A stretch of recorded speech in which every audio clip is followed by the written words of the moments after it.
palakang bukid mga idol. Ito, lalaki.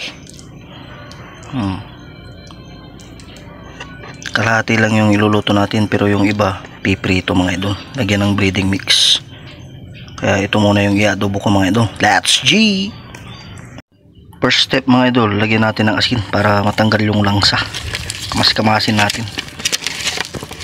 Saka hugasan ng mabuti para siguradong mabango at walang langsa.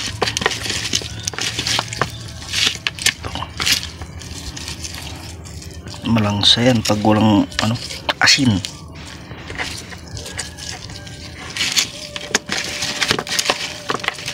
Hugasan natin mga idol.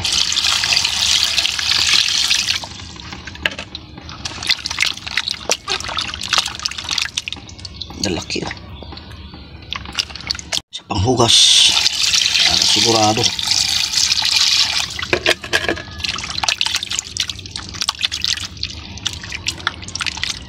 Parang manok lang din to mga idol, kaso iba lang ang tsura.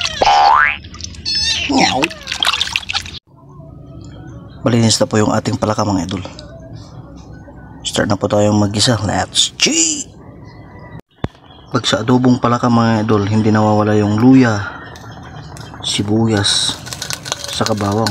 Start na po tayong mag-gisa mga idol. Let's G! Lagay tayo ng mantika mga idol. Unahin natin yung luya mga idol.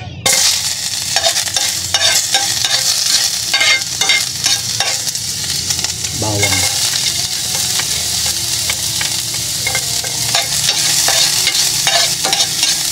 Tayong sibuyas.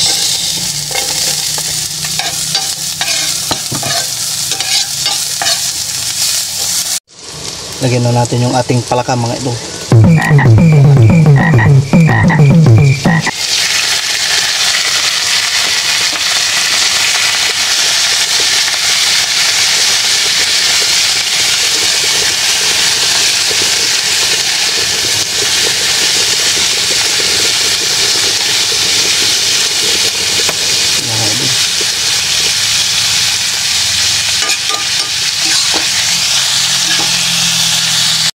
Natin ang paminta mga idol.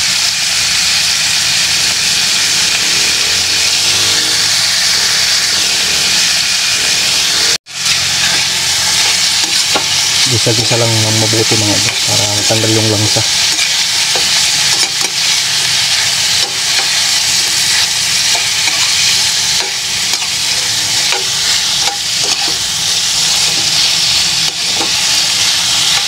Pan natin mga idol.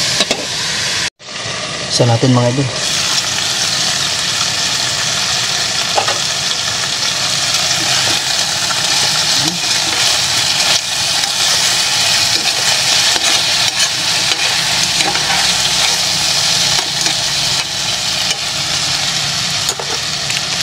Lagyan natin ng oyster.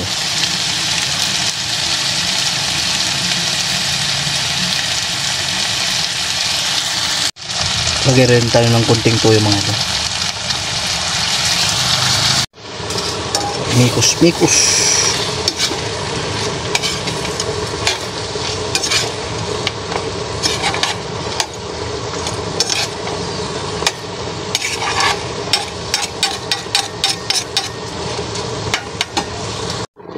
Nilagyan ko ng kunting tubig pampalambot mga idol. Takpan natin. Buksan natin, lagyan natin ng pampalasa mga idol.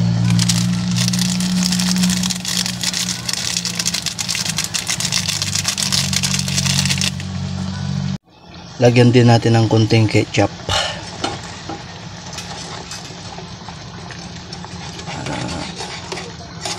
May kulay.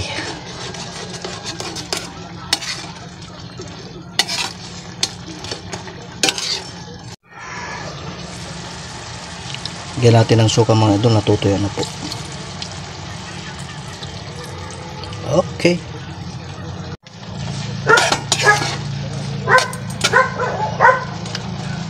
Yung mga aso mga idol, ano nila yung adobong palaka.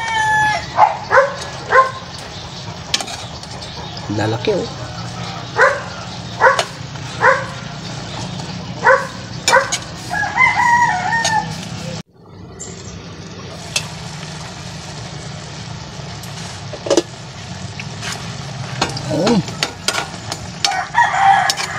Okay na po yan mga idol. Makapot yung sabaw nyo mga idol.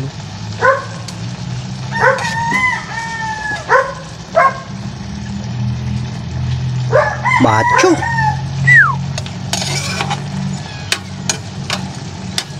Kainan na, let's G!